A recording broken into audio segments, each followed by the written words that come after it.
Hello everyone, welcome back to episode 3 of the Premiere Pro YouTube series. I'm Vincent Tricasso with Area Code Productions, and today we're going to learn about working with different resolutions and frame rates in one sequence. Once you finish matching your audio to video, you're ready to begin your first edit. However, before we get into our first edit more in depth, I would like to just show the difference between a 1080p timeline and a 4K timeline.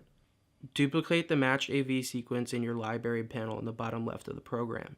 Rename the copy sequence to be first edit, which will also be 1080p at 24 frames per second.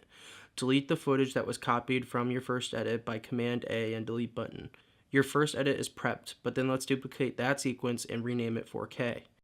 So you're probably wondering why I would duplicate a 1080p sequence if it's going to be in 4K.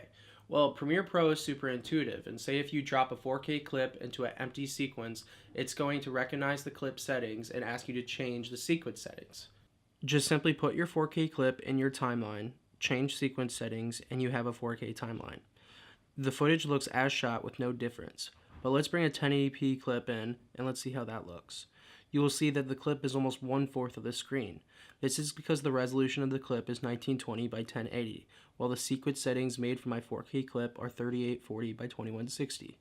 So then let's bring a 4K clip into Edit 1. Dragging in the 4K clip, it doesn't look as shot, but scaled in a bunch. If you go to the effects control, it says 100 on the scale. You can either change the scale to whatever size is appropriate, or you can open up the drop-down menu from the clip and scale to frame size.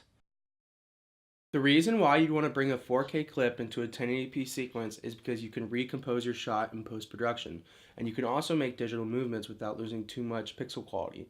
Now we'll go into digital movements in a later episode. Okay, so you know how to work with different resolutions in one sequence, but let's start working with different frame rates.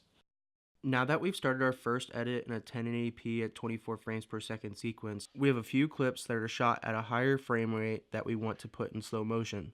We can do this two ways: by selecting the clip, opening up the drop-down menu, click speed and duration, and lower the speed as you see fit. However, if you want these clips to be read at 24 frames per second, so they'll be slowed down as much as possible, you can interpret the footage so that the software will assume the clip is 24 frames per second.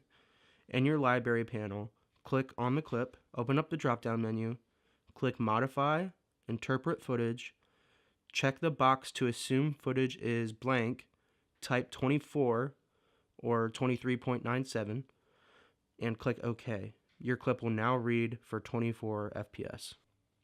Looking at the different frame rates of some B-roll I shot, the first clip plays at normal speed as I only shot it at 24 FPS. Now looking at 30 FPS, we can see that it is a bit slowed down, but nothing too drastic. At 60 FPS, we can really see the image begin to slow down. But at 120 frames per second, this is the highest frame rate I can shoot in on the Phantom 4 Pro. So this clip is the slowest I can make it, and as you say, butterly smooth.